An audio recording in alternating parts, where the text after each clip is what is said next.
우리는 지난 한 주간 아주 충만함을 경험했습니다.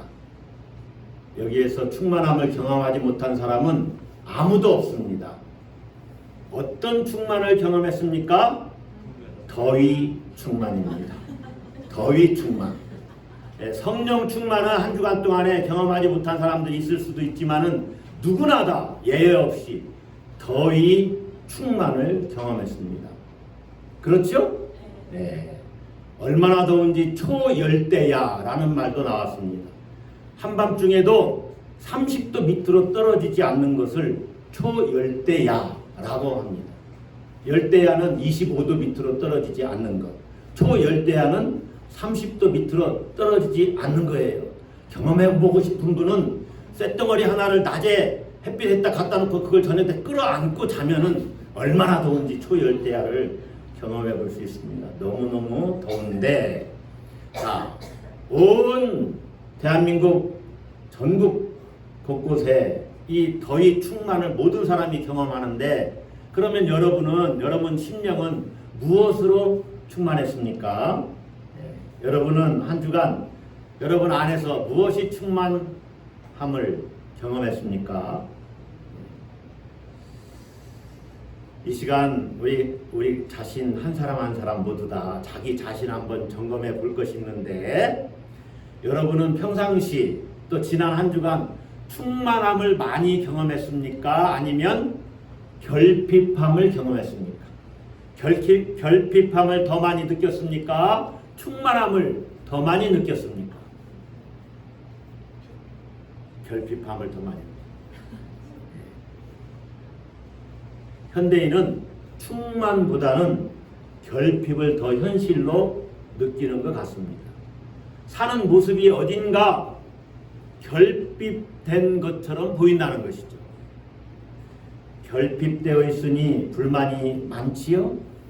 또 결핍을 느끼니까 불안합니다. 그 불안이 가시질 않아요. 만족함이 없어요. 내면 세계의 결핍함으로 인해서 다른 사람을 받아주지 못하고 수용해주지를 못합니다. 왜 그렇습니까? 다른 사람 때문에 내가 결핍함을 느낀다고 생각을 하기 때문에 그래요. 이런 것들이 대표적으로 상대적 박탈감이죠. 다른 사람은 풍성한데 나는 없다는 것이죠. 그러면서 내가 가져야 되는 것을 오히려 저 사람이 가져갔다라는 피해 의식까지도 갖습니다. 결핍의 원인을, 자기 결핍의 원인을 다른 사람에게서 찾기 때문에 그렇습니다. 사람들은 상대로 인해서 자기가 불이익을 당한다고 생각합니다. 그렇게 이 시대는 모두 다 분노에 차여 있습니다. 분노가 충만해요. 모든 사람이 분노에 차 있어요. 그래서 조금만 건드리면 터집니다. 폭발해요. 분노 폭발이 어떻게 나타납니까? 타인에 대한 폭력으로 나타납니다. 분노가 폭력으로 나타나는 거예요. 여러분, 묻지마 범죄, 모르는 사람을 해치고 폭행하고 심지어 살인까지 저질러요. 왜 그렇습니까? 분노를 어디다 표출할 수가 없으니까 다른 사람들에게 그것을 표출하는 거예요. 그것이 묻지마 범죄입니다.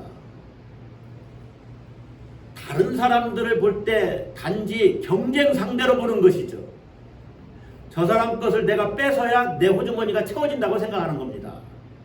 자기 자신을 위한 수단으로 저 사람을 여기는 거예요. 여러분 한번 잘 생각을 해보세요. 우리가 이 세상을 함께 살아가면서, 더불어 살아가면서 아름다운 세상을 만들어가야 할 동료로 다른 사람들을 봐야 되지 않겠습니까? 어떤 정치인은 시민 동료라는 말도 썼어요. 우리가 다 동료라는 거죠. 이 세상을 함께 살아가는. 정치인들이 이런 점에서 어찌 보면 더 선동적인 것 같아요. 무엇이 부족해서 그렇게 분노에 찬 말들을 하는지 정말로 방송을 어떤 때는 볼 수가 없어요. 이해할 수가 없을 때가 너무나 많아요. 얼마나 지식인입니까? 얼마나 누리고 가졌습니까? 최근에 어느 정치인이 국회의원이 자기 국회의원 한 달 뭐예요? 월급이라고 그래요? 뭐래요? 세비? 뭐라 그래요? 한 달 국회의원들이 받는 세비? 네. 거의 1,000만 원이 다 되더라고요. 저도 아무래도 국회의원이 되어야 될 것 같습니다. 1,000만 원 가까이를 받아요.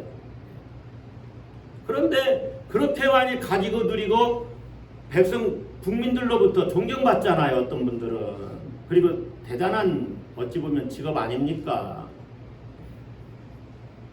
먹고 살기는 좋아졌고 더 풍성해졌는데도 현대인의 영혼에, 자기 영혼에 무엇이 그렇게 결핍되어 있는지 너무너무 사나워졌다는 것입니다.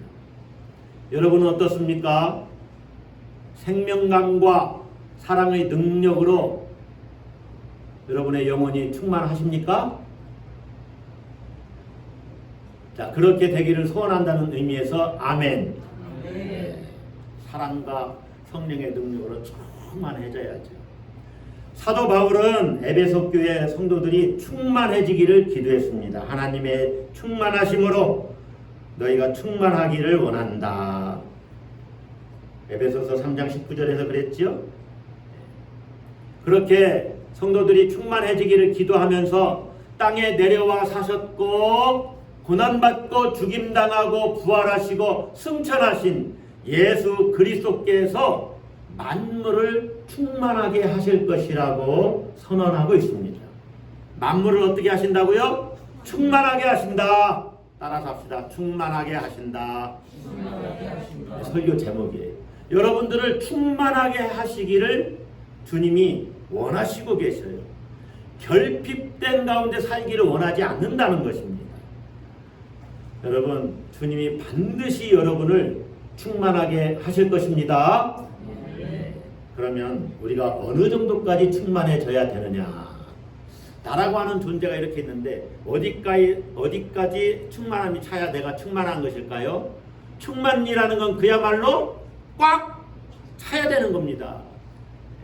조금도 부족함이 없어야 돼요. 어느 정도까지 충만해져야 하는지 오늘 성경은 예수 그리스도의 충만까지 이르러야 된다고 말을 해요. 따라서 합시다. 예수 그리스도의 충만. 예수 그리스도의 충만. 예, 그 충만이 우리가 충만해져야 할 목표예요.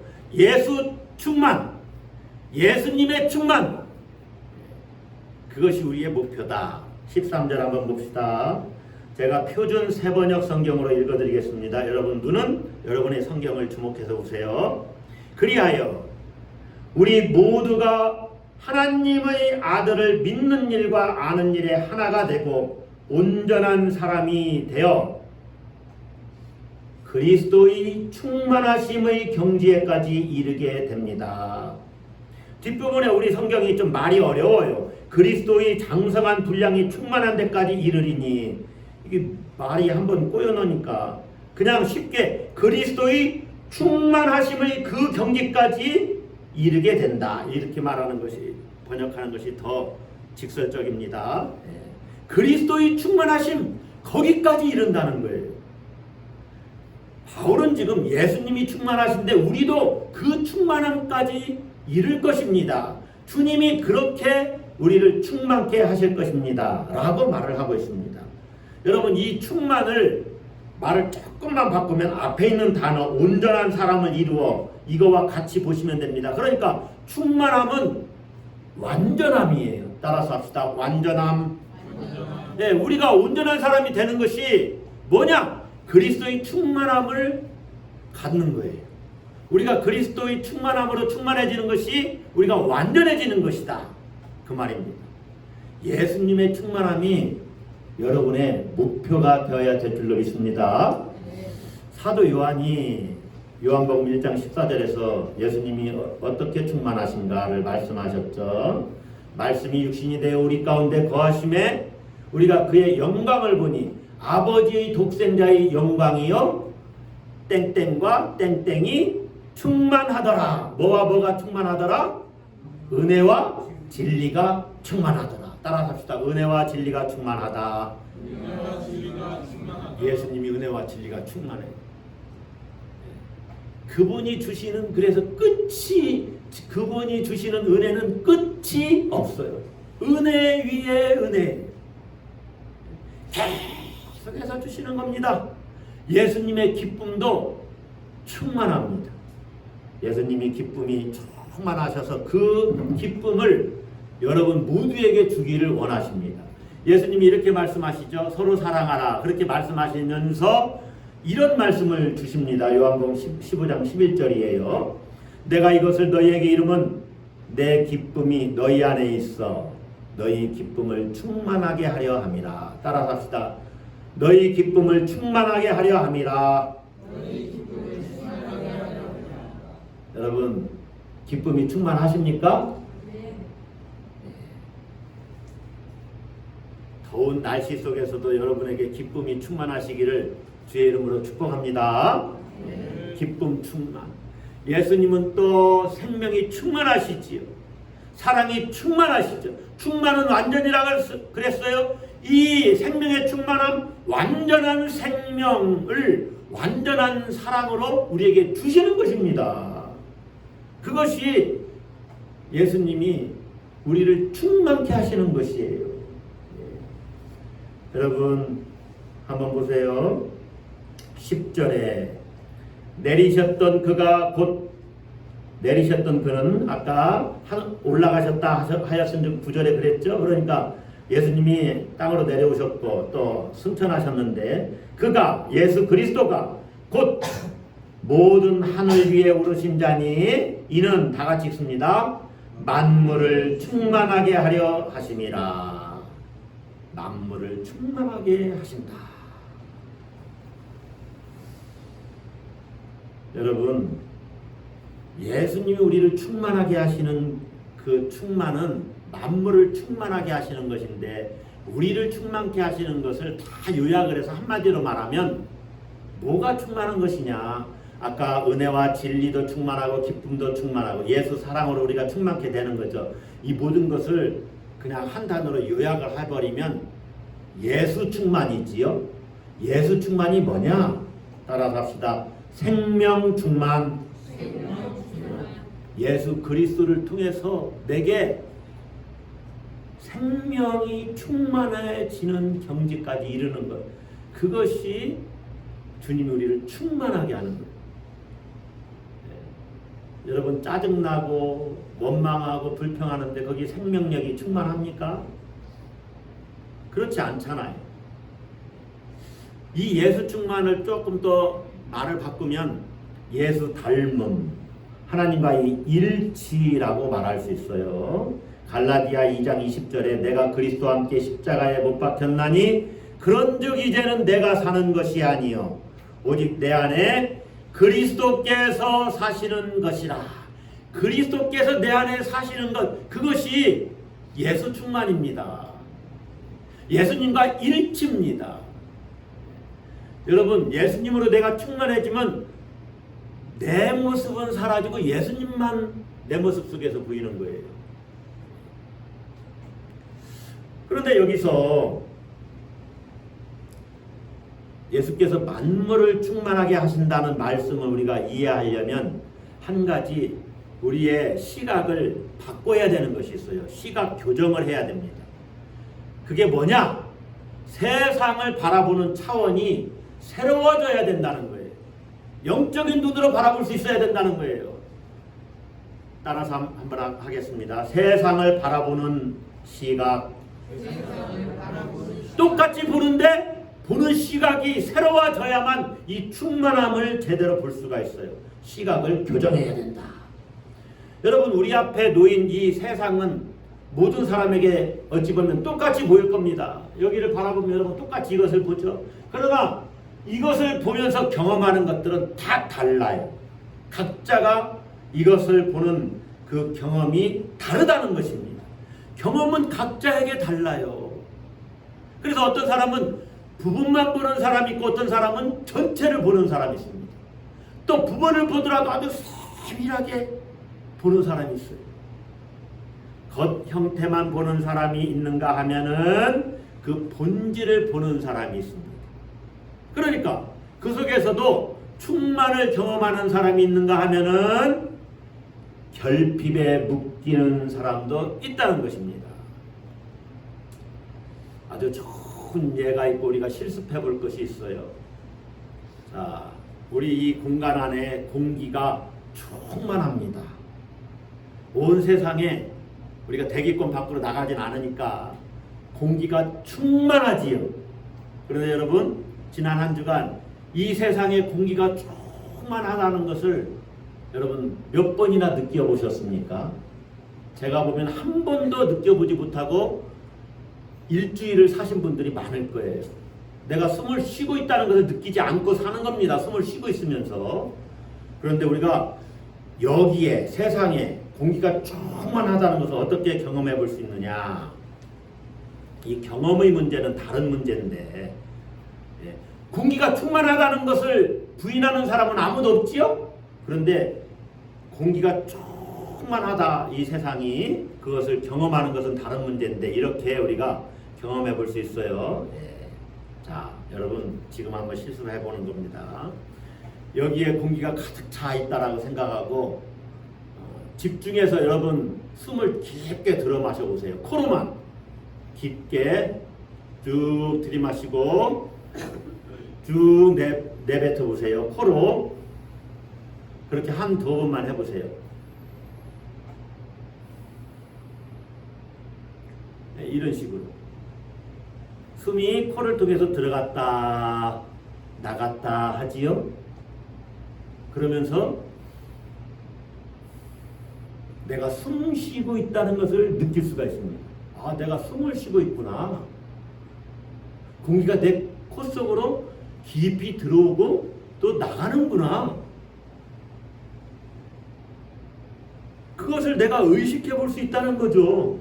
들숨 날숨을 의식하면서 숨을 쉴 수가 있습니다. 그러면서 내가 숨 쉬고 있구나. 아, 내가 살아있네 를 느끼는 겁니다. 그러면서 아, 공기가 여기에 충만하구나. 그것을 느끼는 거예요. 경험하는 것이죠. 세상이 공기로 충만하다는 것을 느끼면서 깊은 숨쉬기를 통해서 내가 살아있다는 것을 경험하고 아, 내가 나에게 생명의 풍성함이 있구나. 이런 것을 경험해 볼 수 있다는 것이죠. 자기가 실감하지 않으면서 실감하지 못한다고 그런 사실을 부정하는 것은 대단히 어리석은 것입니다. 그러니까 온 세상에 하나님의 충만하심이 충만하다는 것을 우리는 얼마든지 경험해 볼 수 있어요. 자, 제가 공기를 이야기했는데 여기에도 소리가 충만하지요?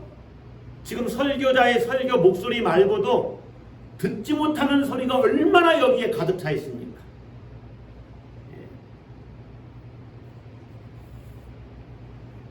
정말로 여러분 조용한 곳에서는 내가 책을 읽는데 책장 넘기는 소리도 들립니다. 책장 넘기는 소리를 통해서 아, 내가 공부하고 있네. 공부를 못해도 그런 거는 느끼면서 살아야 돼요. 여러분 그런 거 느낄 수가 있어요. 소리가 있잖아요. 자, 보세요. 영화 카핑 베토벤이라는 영화가 있는데 아주 오래전에 봤던 영화인데 이 베토벤이 나이 들어가면서 이제 귀가 잘 안 들리기 시작하고 마침내는 귀를 듣지를 못합니다. 듣지를 못하는데 베토벤이 작곡을 해요. 늙어서 청각 장애를 입은 베토벤의 그 마지막 운명을 주제로 다룬 영화 이 카핑 베토벤에서 베토벤이 이런 대사를 합니다. 사람들은 내가 아무 소리도 듣지 못하는 줄 알지만 그렇지 않지. 내 귀에는 계속 음악 소리가 들려. 온 세상은 소리로 충만해. 그는 듣지 못하지만 음악의 선율이 계속 귀에 들리는 거예요. 여러분 이해 가십니까? 아무것도 없는 백지에 신미안을 가진 사람은 자기가 그릴 그림의 그림이 여기에 있는 겁니다. 그걸 볼 수 있는 눈이 있는 사람과 없는 사람이 있어요. 저는 그림을 잘 몰라요. 그런데 그렇단 말이에요. 어떤 경우는 이야 하고 뭔가 뭉클하지 않습니까? 어떤 그림을 볼 때 그런 것들을 느끼는 거죠. 충만함을 경험하는 것입니다. 듣지 못하는 베토벤은 세상의 소리가 충만하고 느끼는데 보통 사람은 왜 느끼지 못할까요? 다른 것으로 좀 이야기하면 어떤 사람은 세상은 사랑으로 충만하다고 말합니다. 사람 사는 재미는 사랑하면서 사는 재미야. 사랑으로 충만한 세상이야. 어떤 사람은 기쁨으로 충만하다고 그래요.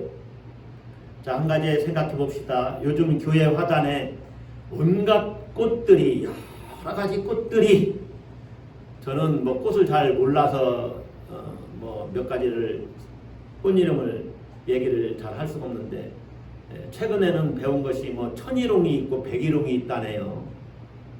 천일홍은 천일 동안 피는 꽃이라는 이름인데 그런 것 같지는 않네요. 가만히 보니까 어쨌든 오랫동안 피는 꽃인데, 온갖 꽃들이 교회 화단에 자신들의 아름다움을, 그 자태를 자랑하면서 뽐내고 있습니다. 여러분 좀 나가서 덥더라도 좀 한 번 정도 보시는 그런 좀 자유로움을 좀 한번 만끽해 보세요. 그 꽃들 속에서 또 요즘 그 실록이 얼마나 우거졌습니까? 이 대자연의 모습 속에서 여러분은 생명의 충만함을 느끼십니까? 보십니까? 너무너무 다양한 꽃들. 참 하나님은 참 기가 막히다. 저는요 최근에 한 줄기인데 대부분은 노란 꽃입니다. 그 줄기에 조그만 꽃이 피었는데 이름이 뭔지 모르겠어요. 근데 한 줄기인데 거기에 꽃잎이 노란 꽃 옆에 빨간 꽃이 깃이 하나가 빨갛더라고요. 어떻게 그럴 수가 있죠? 나머지는 다 노란데. 그리고 같은 줄기인데 꽃 하나만 또 빨가요. 어떻게 그럴 수가 있죠? 돌연변인가요? 너무나 신기한 거예요. 같은 줄기인데 어떻게 그럴 수가 있죠? 무궁화를 보면 어떤 건 하얀 무궁화꽃, 어떤 건 붉은 무궁화꽃, 여러 가지 그렇게. 그런데 나무 하나가 대부분 다 같잖아요. 꽃 색깔이. 그런데 어떻게 그럴 수가 있죠? 참 신기하다. 그렇게 생각을 하는 거예요. 생명의 풍성함을 거기서 보는 거죠. 같은 대한민국 땅에서 한 하늘 아래에서 우리가 사는데도 어떤 사람은 일상에서 존재의 기쁨이 충만하게 느끼면서 사는데, 존재의 기쁨을 충만하게 느끼는데 어떤 사람은 그 충만함을 느끼지를 못해요. 무엇이 문제냐? 여러분, 이 충만을 양적인 차원으로 보면 안 됩니다. 질적인 차원으로 봐야 됩니다. 듣지 못하는 베토벤, 소리가 들리지 않아도 온 세상에 소리가 가득하다는 것을 느끼는 것은 질적인 차원에서 충만함을 느끼는 거예요. 어떤 사람은 사랑이 충만한 것을 느끼고 평화가 충만하다는 것을 어떤 사람은 느낍니다. 여러분, 새로운 차원으로 시각을 열어야 되는 것은 이런 것일 수 있습니다. 자, 받는 것보다 주는 것에서 기쁨을 더 느끼는 사람이 있다고 합시다. 여러분, 사실 그렇지 않습니까? 여러분 자녀들에게 여러분 호주머니를 열어서 맛있는 거 사줄 때 맛있다고 하면 여러분 기분 좋죠? 기쁘죠? 자녀들이 뭘 사줘야 기쁩니까? 그것도 기쁠 수 있겠네요. 그죠? 예. 주면서 기쁜 거예요. 주면서 기쁨의 충만을 아는 사람들이 받는 것보다 더 주는 것을 좋아하는 겁니다. 그런데 전혀 베풀 줄 모르는 사람은 주는 기쁨의 충만함을 절대로 알 수가 없어요. 경험할 수가 없어요. 주질 않는데 어떻게 주는 기쁨을 압니까? 여러분은 어떤 충만에 이르시기를 원하십니까? 자, 예수님께서 여러분을 충만케 하시기를 원하는데 우리가 어떻게 예수 그리스도의 충만에 이를 수 있는지 잠깐 한번 살펴봅시다. 자, 13절을 다시 한번 보세요. 이번에는 우리 그냥 개역 개정 성경으로 한번 봅시다. 다 같이 읽습니다. 우리가 다 하나님의 아들을 믿는 것과 아는 일에 하나가 되어, 이게 중요한 거예요. 하나가 되는 것, 그게 포인트입니다. 하나가 되는 것, 우리가 교회 공동체가 하나가 되어서 온전한 사람을 이루어 그리스도의 장성한 분량이 충만한 데까지 이를 것이다. 교회 공동체가 하나가 될 때 완전해진다, 그 말이 있지요. 무엇에서 하나가 되어야 되느냐? 예수 그리스도 하나님의 아들을 믿는 일에 하나가 되어야 되고 아는 일에도 하나가 되어야 된다, 그 말입니다. 여러분, 교회 공동체가 우리가 다 하나가 되어야 되는데 믿는 일이 먼저 나왔죠.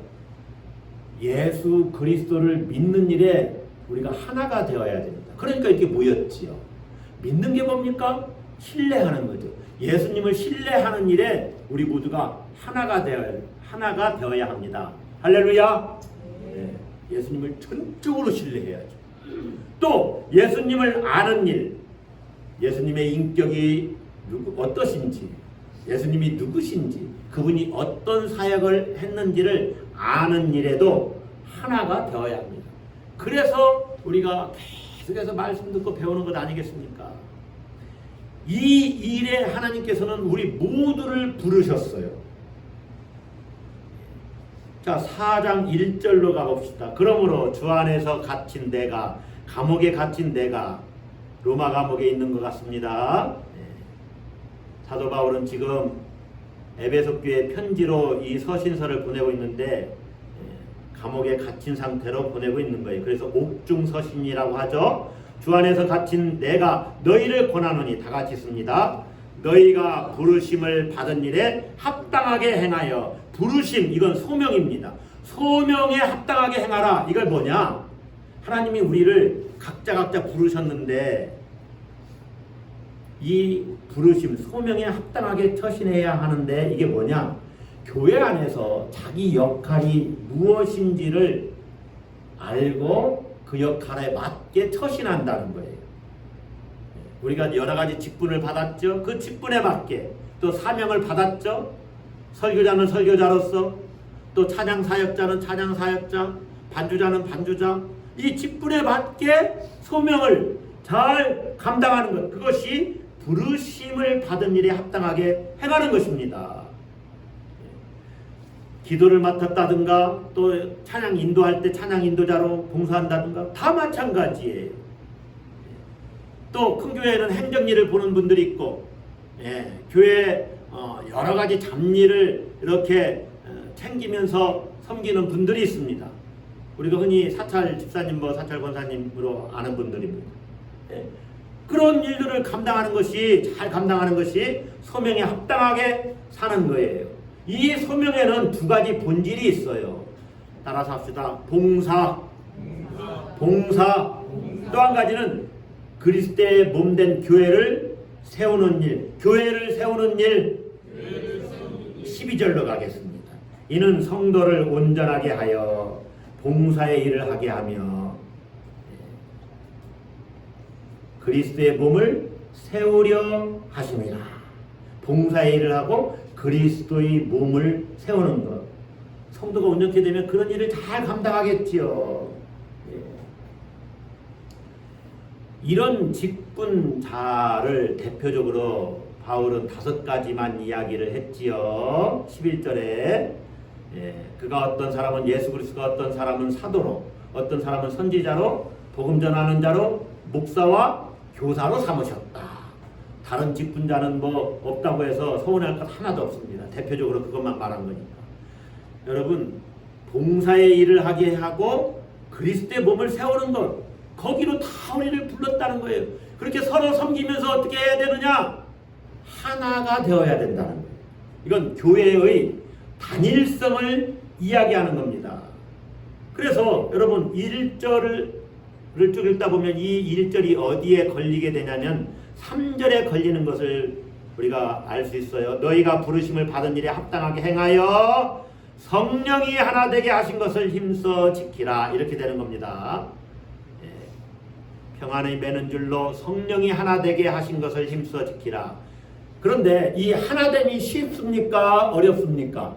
어렵죠. 왜 어렵느냐?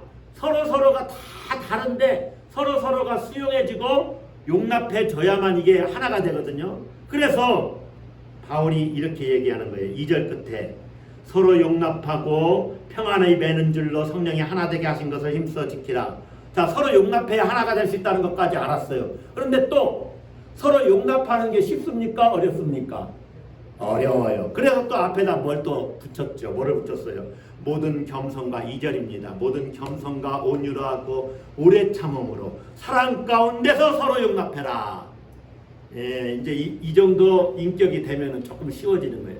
겸손하고 낮은 자세로 다른 사람 바라봐주고 저 사람이 나보다 더 훌륭하다고 이야기를 생각을 하면 또 내가 참 온유해서 모든 사람들 다 받아주면 그리고 승질 막 나는데 인내할 수 있는 오래 참음이 있어요. 그리고 저 사람 사랑해요. 사랑하니까 상처 주면 안 되지. 그러면은 용납이 가능하다는 것이죠. 그렇게 함으로 우리가 교회의 하나됨을 도모할 수가 있다는 것입니다. 교회의 단일성이죠. 여러분, 이 단일성을 바울은 한 7개의 항목으로 다시 설명을 해요. 4절부터 6절 앞부분까지입니다. 자, 뭐가 하나냐? 몸이 하나요, 성령도 하나요, 한 분이시다 그 말이죠. 또 부르심의 한 소망도 하나예요. 소망도 하나예요. 또 주도 한 분이에요. 하나예요. 믿음도 하나요, 세례도 하나요, 하나님도 한 분이시다. 여러분, 가끔 하나님이 하나이시다 이런 말을 들을 때 이것은 한 분을 이야기하는 것입니다. 한 분인데 셋으로 계시는 거예요. 하나님이 하나다라고 하는 말은 이런 거와 같습니다. 이 세상에 불을 사용할 수 있는 존재는 인간 하나밖에 없다, 이렇게 말하는 것과 같아요. 자, 여러분 여기에 보세요.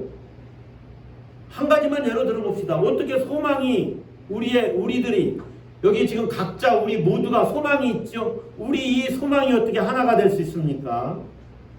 여러 가지 소망이 다 있죠. 그러나 궁극적인 소망은 다 합쳐보면 하나로 통일됩니다. 참된 생명을 갖는 거예요. 그게 부활 생명이지요. 교회 공동체를 그리스도의 몸이라고 그래요. 근데 몸은 지금 우리도 각자 다 몸이 따로따로인데 몸이 하나라고 그래요. 이제 하나가 이해 가시죠? 우리가 각자 믿음이 다 다른데 어찌 보면 믿음은 하나입니다. 누구를 믿는 믿음? 예수를 믿는 믿음. 하나죠. 그걸로 귀결돼요. 각자가 맡은 일은 다 다르지만 이 본질이 같다는 거예요. 그래서 바울은 이렇게 얘기를 해요. 하나님도 한 분이시니 하고서 6절에 곧 만유의 아버지시라. 만물의 아버지시다 그 말이에요. 그러니까 만물은 다 하나님의 피조물이에요. 하나님은 만유 위에 계시고 만유를 통일하시고 만유 가운데 계시도다. 여러분, 이 말씀이 좀 어려운데 이런 말입니다. 하나님이 만물 위에 계시고 만물을 초월해서 계시고 만물을 통해서 계시고 만물 안에 계시다는 거예요. 제가 만물 안에 계시다, 이건 범신론하고는 다릅니다. 만물이 신이다 이거하고 달라요. 근데 이걸 곰곰이 생각해 봤어요. 하나님이 지금 이 공간 안에도 계시죠? 그러면은 이 탁자 안에, 이 책상 안에도, 이 강단 안에도 계실 수 있으시죠? 그래서 이렇게 깨달아지는 것이, 하나님은 공간에 구애받지 않으신다. 공간의 크기는 아무 상관이 없어요. 그래서 보니까 여러분, 물을 생각해 보세요. 물은요, 이 나무 사이로도 스며들어가요. 신기하지 않습니까? 나무는 꽉 차 있는 것 같은데 그 사이에 물이 배어 있잖아요. 야, 하나님은 그래서 전 우주 어디에도 계시고 그렇게 계실 수 있으신 분이구나. 만물 안에도 계실 수 있으시구나. 또 만물을 초월해서도 계실 수 있으시구나. 만물을 통해서도 계실 수 있으시구나. 켈틱 영성 중에 주님은 내 앞에도 계시고 내 뒤에도 계시고 내 오른쪽에도 계시고 내 왼쪽에도 계시고 내 위에도 계시고 내 아래에도 계시고 나를 관통해서도 계시는구나. 할렐루야. 그러면서 만물을 통치하시는 것이죠. 여러분, 그렇게 만물의 아버지이신 하나님을 믿는 우리가 당연히 모두 다 하나로 연결되어 있다는 사실을 인정하고 믿으면서 살아야 하지 않겠습니까? 우리가 다 하나로 연결되어 있다. 실제로 저와 여러분이 다 하나로 연결되어 있어요. 아까 공기 얘기했죠. 옆에 있는 사람이 보기 싫고 때로 내 마음에 별로 안 들어 해도 옆에 앉아있으면 그 사람이 내쉬은 공기가 다 내 코로 향해서 내 폐까지 다 들어가는 거예요. 어쩔 수가 없어요. 죄송합니다. 갑자기 생각이 엉뚱한 대로 튀는 게 하나가 생각났는데, 그래서 더운 여름에는 잘 씻고 와야 돼요. 다 냄새가 다 통해니까. 네. 여러분, 우리가 다 하나로 연결되어 있어요. 사람이 죽으면 예전에는 다 묻었지요. 그 영양분을 다 나무가 빨아먹어서 저렇게 잘 자라는 거예요. 그래서 사실 나는 나무가 아닙니다. 그런데 어떤 철학자들은 자기가 나무래요. 다 원소로 다 하나로 연결되어 있기 때문에 그렇게 얘기하는 사람도 있어요. 중요한 것은 하나님 안에서는 모든 게 하나로 통일되어 있다는 거예요. 그러니 특별히 우리 교회가, 하나님의 부르심을 받은 교회가 어떻게 분열하고 나뉘어질 수가 있어요? 하나가 되어야죠. 성령께서 하나가 되게 하셨는데. 여러분, 우리가 서로 용납하고 성령께서 하나 되게 하신 것을 힘써 지킬 수 있어야 될 줄로 믿습니다. 하나님의 아들 예수 그리스도를 믿는 일에 하나가 되고 아는 일에도 하나가 되어야 합니다. 그것이 그리스도의 충만에 이르는 비결입니다. 할렐루야. 자, 여러분은 무엇으로 충만해지기를 원하십니까? 현실적으로 보면은요, 우리는 그리스도의 충만에 이르기보다 세상의 어떤 것으로 충만해지기를 더 바라는 욕심, 욕망, 욕구가 더 강렬할지도 모릅니다. 그렇지 않습니까? 이번 주는 성령의 충만함보다는 내 통장이 충만해졌으면 좋겠다. 이게 더 현실적이잖아요. 그렇지 않습니까? 그래요, 안 그래요? 거짓말하지 마시고. 그렇잖아요. 저도 제 통장이 그냥 충만해졌으면 뭐 좋죠, 나쁜 건 아니잖아요. 네. 이런 욕망이 현대인들에게 더 강렬할지 몰라요. 남에게 인정받으려는 욕구 또한 대단히 강렬합니다. 교회 안에서도 어찌 보면 자기를 내세우고 싶어하고 자기를 자랑하고 싶어하는 그 욕구가 강하게 심리적으로 이 역동 심리가 이 용수순처 오를 수 있어요. 때로 다른 교우와 경쟁하면서 우월감에 사로잡힐 수 있고, 그 반대로 열등감에 사로잡히고 결핍감에 사로잡힐 수도 있습니다. 다른 교우들을 볼 때 마음에 들지 않는 교우도 있을 것입니다. 또 속상할 때도 있을 거예요. 이 모든 것들이 내가 그리스도의 충만함으로 충만하지 못하다는 반증입니다. 그래서 사도 바울은 어린 아이의 신앙에서 어른의 신앙, 장성한 자의 신앙으로 성장해야 한다고 말하는 거예요. 15절에서 이렇게 말하지요. 범사에 그에게까지 자랄지라. 범사에 그리스도에게까지 자랄지라. 여러분, 예수님의 충만이 우리의 영적 성숙의 목표입니다. 거기까지 우리가 성장해야 합니다. 반드시 예수님께서는 여러분을 그렇게 하실 거예요. 예수 그리스도의 충만한 데까지 충만하게 하십니다. 할렐루야. 예수님이 얻으신 그 영광을 여러분에게 주실 것입니다. 예수님께서 여러분을 영화롭게 하실 것입니다. 아멘. 여러분은 무엇으로 충만해지기를 소망하십니까?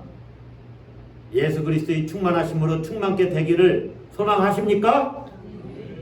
아멘. 만물을 충만케 하시는 예수 그리스도께서 여러분을 충만케 하실 것입니다. 기도하겠습니다.